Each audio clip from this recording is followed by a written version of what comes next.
Dimanche 26 juin 2016, bonsoir à toutes et à tous et bienvenue dans cette session d'information sur la télévision Labari en ce 21e jour du mois béni de Ramadan. Bonne rupture à toutes et à tous. L'association Give One Project, qui regroupe plusieurs jeunes porteurs de projets nigériens, a pensé ce matin aux détenus de la maison d'arrêt de Niamey. L'association est en effet allée apporter plusieurs produits alimentaires aux femmes et aux enfants incarcérés au niveau de cette prison à l'occasion de ce mois béni de Ramadan. Le reportage est signé Sadou Doumi et Hassan Saleh Mustafa. Les mineurs et les femmes détenues à la maison d'arrêt de Niamey à l'honneur ce dimanche. L'ONG Give Project en Niger a mis à leur disposition des kits alimentaires. Un geste qui va droit au cœur des bénéficiaires qui ne cachent pas leur joie.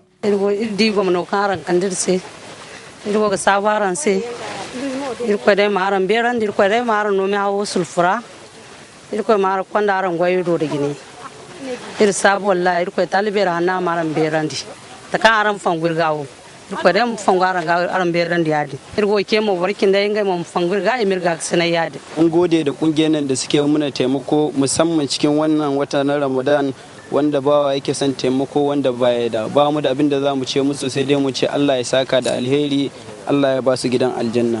Le choix de la cible pour cette donation n'est pas un fait du hasard. Ces populations carcérales en ont besoin pendant ce mois béni de Ramadan. Nous avons décidé, comme tous les autres partenaires et donateurs, à venir aussi au niveau de la prison civile de Niamey pour faire une donation de kits au niveau des femmes et des mineurs. Nous avons choisi la prison civile tout simplement parce que c'est un lieu où vraiment l'alimentation reste cruciale.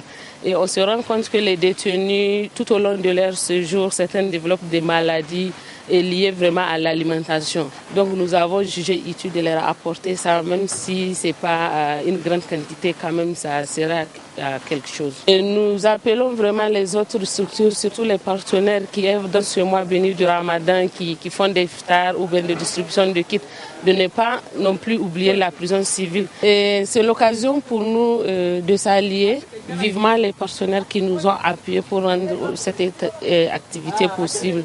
Il s'agit premièrement de la laitière du Sahel, de Oriba et des particuliers. Les responsables du centre pénitentiaire de Niamey qui ont salué le geste de l'ONG Give One Project à Niger profitent pour appeler aux autres structures et aux bonnes volontés d'emboîter les pas.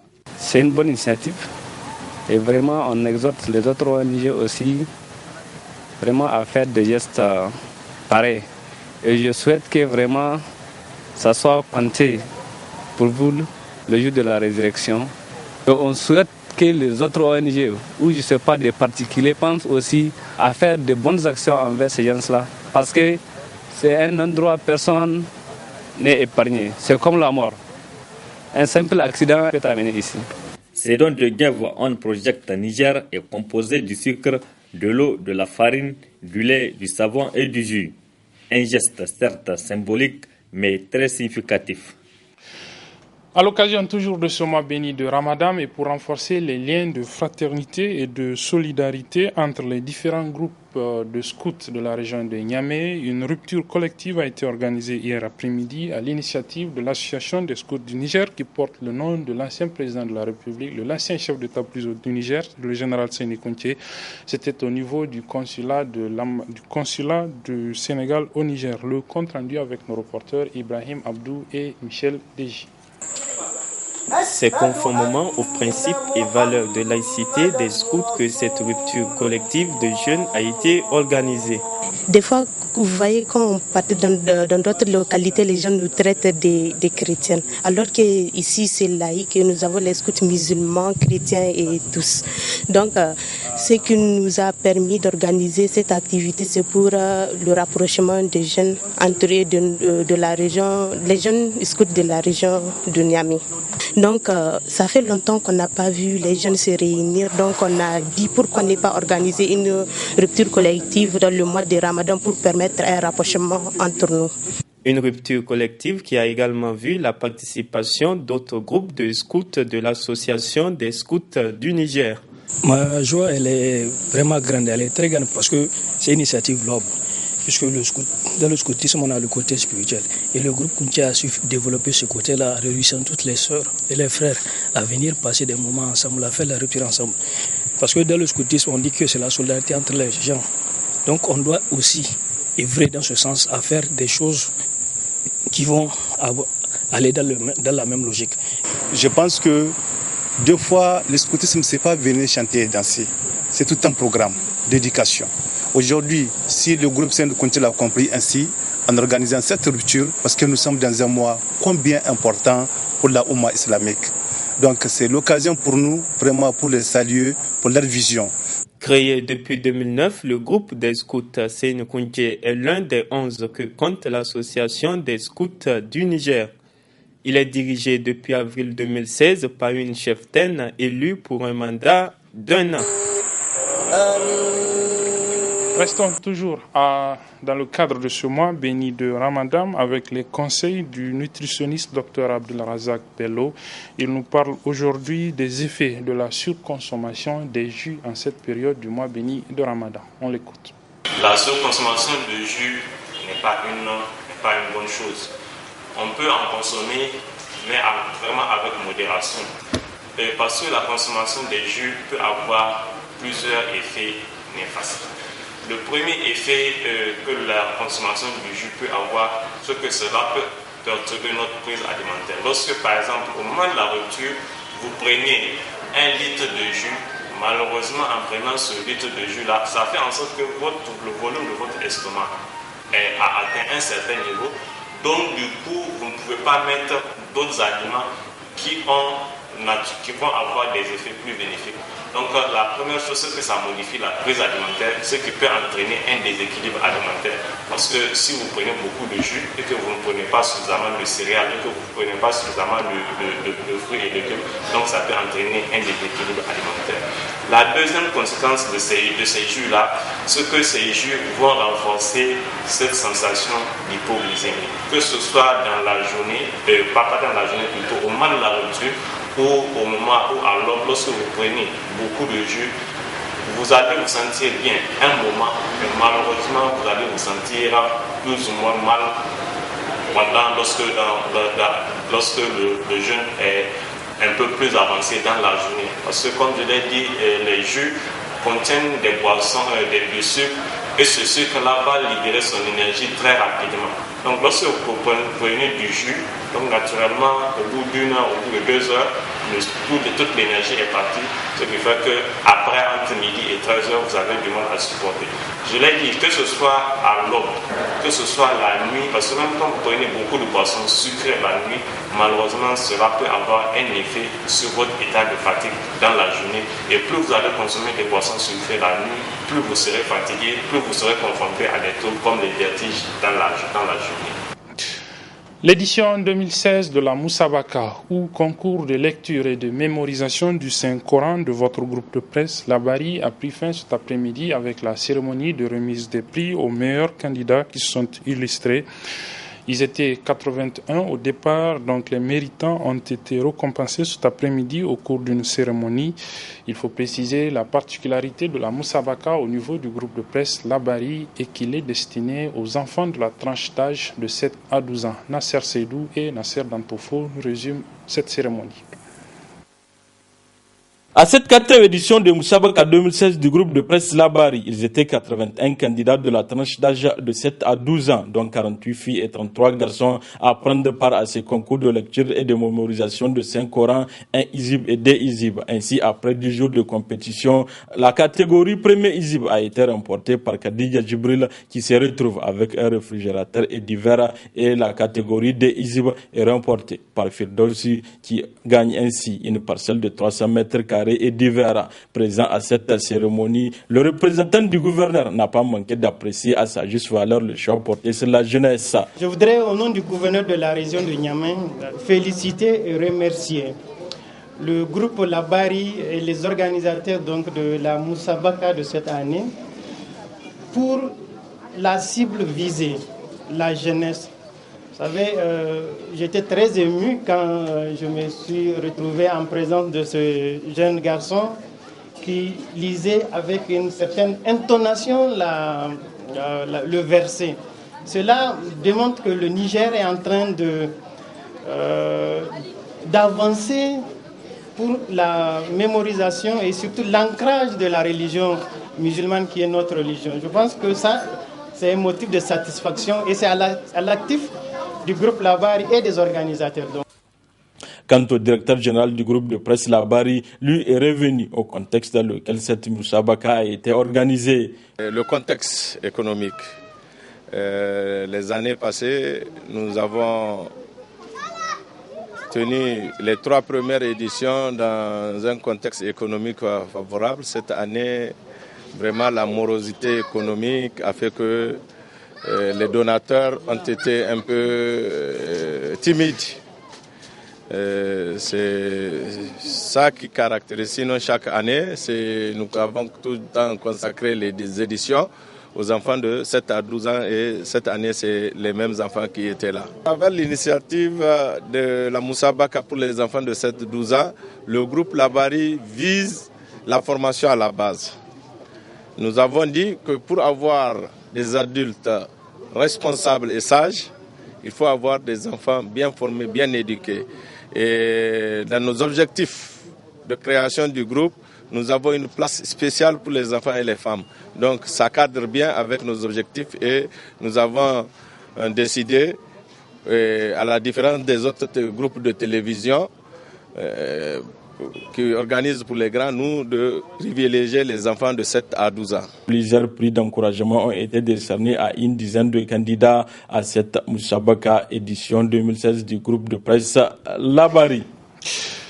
Du sport avant la partie étrangère de cette édition, à l'instar du monde entier, le Niger a célébré hier la journée olympique. L'événement organisé par le comité olympique et sportif nigérien s'est tenu au niveau du complexe Issaka Daboré, en présence du ministre en charge des sports, des dirigeants des différentes associations sportives, des athlètes et du monde sportif dans sa globalité. Sadou Doumi et Ibrahim Tikire nous résument cette cérémonie. C'est sur la base des 3 piliers bouger, apprendre et découvrir que la grande famille du sport nigérien a célébré la journée olympique. Une manifestation dont son origine et ses objectifs ont été expliqués dans le message du président du CIO, un message relayé par le président du COSNI. Chaque année, le monde se rassemble à l'occasion de la journée olympique pour faire du sport et partager les valeurs que ce dernier véhicule. Alors que le sport doit rivaliser avec de nombreux autres centres d'intérêt pour retenir l'attention de la population et de la jeunesse en particulier, cet événement mondial est aujourd'hui plus important que jamais. Nous devons persuader les jeunes d'éteindre leurs écrans d'ordinateur et de ranger leurs appareils mobiles pour pratiquer une activité physique. Nous devons faire entrer le sport dans leur quotidien.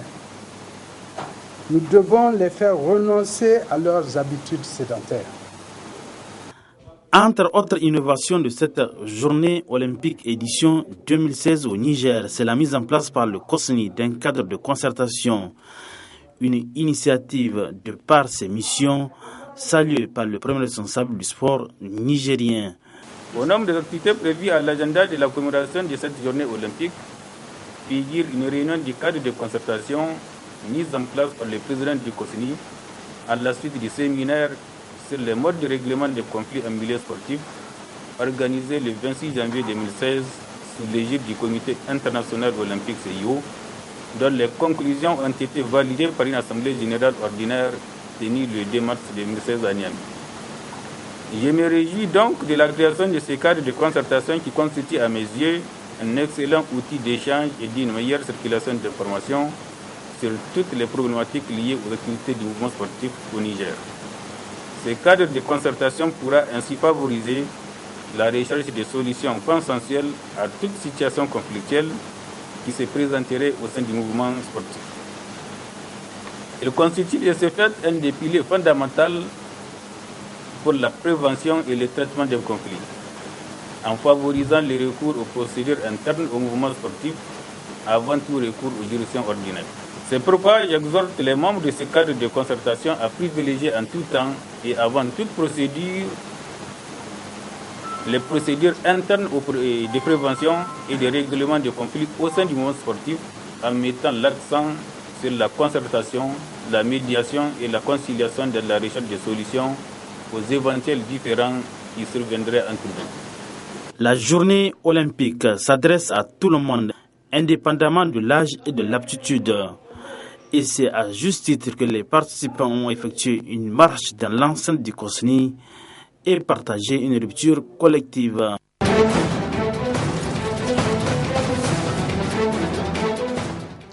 À l'international, c'est le Brexit ou le départ de l'Angleterre de l'Union européenne qui domine encore l'actualité avec cette question au niveau du parti conservateur du Premier ministre David Cameron qui, pour lui succéder après cette décision du peuple anglais de quitter l'Union européenne, en tout cas Boris Johnson, l'ancien maire de Londres qui a porté le combat du départ de l'Angleterre au sein de l'Union européenne, n'est pas le favori.